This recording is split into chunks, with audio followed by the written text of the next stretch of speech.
നല്ല ചൂട് ദോശയുടെയും ഇഡ്ഡലിയുടെയും ഒക്കെ കൂടെ കഴിക്കാൻ പറ്റുന്ന നല്ല ടേസ്റ്റി ആയിട്ടുള്ള, അതുപോലെ നല്ല എരിവും പുളിയൊക്കെ ഉള്ള നല്ലൊരു തക്കാളി ചമ്മന്തിയുടെയും, അതുപോലെ തട്ടുകടയിലൊക്കെ കിട്ടുന്ന നല്ല ഓറഞ്ച് കളറിലുള്ള ലൂസായിട്ടുള്ള ചട്നിയുടെ റെസിപ്പിയാണ് നമ്മൾ നോക്കാൻ പോകുന്നത്. അപ്പോൾ ആദ്യം തന്നെ നമുക്ക് തക്കാളി ചമ്മന്തി എങ്ങനെയാണ് ഉണ്ടാക്കുന്നത് നോക്കാം. അതിനായിട്ടൊരു പാനിലോട്ട് കുറച്ച് വെളിച്ചെണ്ണ ഒഴിച്ചു കൊടുക്കാം. എണ്ണയൊന്ന് ചൂടായി തുടങ്ങുമ്പോൾ ഇതിലോട്ട് 1 ടീസ്പൂൺ ഉഴുന്നുപരിപ്പ് ചേർത്ത് കൊടുക്കാം. ഉഴുന്നുപരിപ്പ് ഇല്ലെങ്കിൽ കടലപ്പരിപ്പ് ചേർത്താലും മതി. എന്നിട്ട് ഇതിൻ്റെ കളർ മാറി ഒരു ലൈറ്റ് ഗോൾഡൻ കളർ ആകുമ്പോൾ നമുക്കിതിലോട്ട് ഒരു മീഡിയം സൈസ് സവോള സ്ലൈസ് ചെയ്തത്, അതുപോലെ ഒരു മീഡിയം സൈസിലുള്ള നല്ല പഴുത്ത തക്കാളി, ഒരു 5 അല്ലി വെളുത്തുള്ളി, ഒരു വറ്റൽമുളക്, കുറച്ച് കറിവേപ്പിലയും അതുപോലെ കുറച്ച് ഉപ്പും കൂടി ചേർത്ത് ഇത് നന്നായിട്ട് തന്നെ ഒന്ന് വഴറ്റിയെടുക്കാം. ഇനി ഈ ഉള്ളിയുടെ കളറൊക്കെ മാറി അതുപോലെ തക്കാളിയൊക്കെ നന്നായിട്ട് ഉടഞ്ഞു വരുന്ന ആ ഒരു പരുവാവുന്ന വരെ നമുക്കിതൊന്ന് വഴറ്റി കൊടുക്കാം. ഇപ്പോൾ ഉള്ളിയൊക്കെ നന്നായിട്ട് തന്നെ വഴന്ന് കിട്ടിയിട്ടുണ്ട്. ഈ സമയത്ത് ഇതിലോട്ട് 1 ടീസ്പൂൺ മുളക് പൊടി ചേർത്ത് കൊടുക്കാം. ഞാനിപ്പോൾ ഇവിടെ കാശ്മീരി മുളക് പൊടിയാണ് കേട്ടോ ചേർത്തത്. അപ്പോൾ നിങ്ങൾക്ക് നന്നായിട്ട് എരിവ് വേണമെന്നുണ്ടെങ്കിൽ നമ്മുടെ സാധാ മുളക് പൊടി ചേർത്താൽ മതി. എന്നിട്ട് പൊടിയുടെ പച്ചമണമൊക്കെ പോയി തുടങ്ങുമ്പോൾ നമുക്കത് തണുത്തിട്ട് ഒരു മിക്സിയുടെ ജാറിലോട്ട് മാറ്റി കൊടുക്കാം.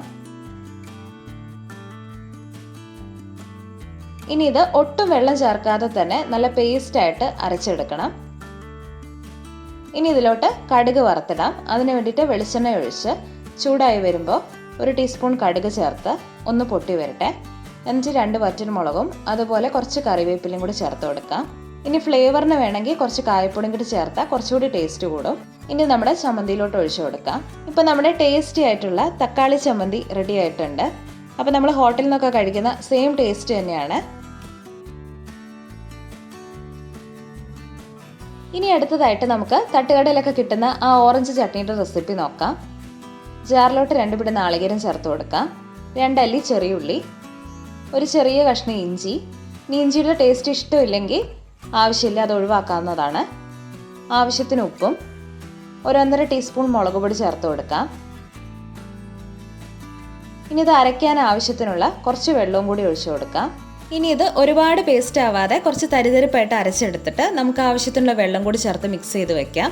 കടുക് വറുത്ത് ഒഴിക്കാം. അതിനുവേണ്ടി കടുക് ചേർത്ത് പൊട്ടി വരുന്ന സമയത്ത് 2 വറ്റൽമുളകും ഒരു 2 അല്ലി ചെറിയുള്ളി വട്ടത്തിൽ അരിഞ്ഞതും കുറച്ച് കറിവേപ്പിലയും കൂടി ചേർത്ത് കൊടുക്കാം.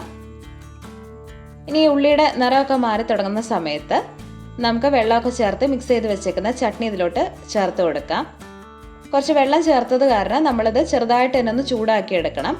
ജസ്റ്റ് ഒന്ന് ചൂട് കയറി വരുമ്പം തന്നെ ഗ്യാസ് ഓഫ് ചെയ്യണം, അല്ലെങ്കിൽ ചട്നി പിരിഞ്ഞു പോകും. പിന്നെ ഈ ചട്നിയുടെ കൺസിസ്റ്റൻസി എന്ന് പറയുന്നത് നമ്മുടെ ഓരോരുത്തരുടെ ഇഷ്ടത്തിനനുസരിച്ചാണ്. കുറച്ചുകൂടി തിക്കായിട്ട് വേണമെന്നുണ്ടെങ്കിൽ നമ്മൾ ചേർക്കുന്ന വെള്ളം കുറച്ചാൽ മതിയാവും.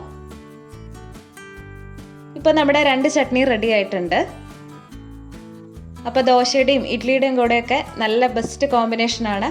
അപ്പോൾ എല്ലാവരും ഒന്ന് ട്രൈ ചെയ്ത് നോക്കിയിട്ട് ഇതിനകത്ത് ഏത് റെസിപ്പിയാണ് നിങ്ങൾക്ക് കൂടുതലായിട്ട് ഇഷ്ടപ്പെട്ടതെന്ന് ഫീഡ്ബാക്ക് ആയിട്ട് പറയണം. അപ്പോൾ നമ്മൾ വീഡിയോസൊക്കെ കണ്ട് ഇഷ്ടമാവുകയാണെങ്കിൽ ഒന്ന് സപ്പോർട്ട് ചെയ്യും കൂടി വേണം. പുതിയ വീഡിയോ ആയിട്ട് കാണാം. Thank you.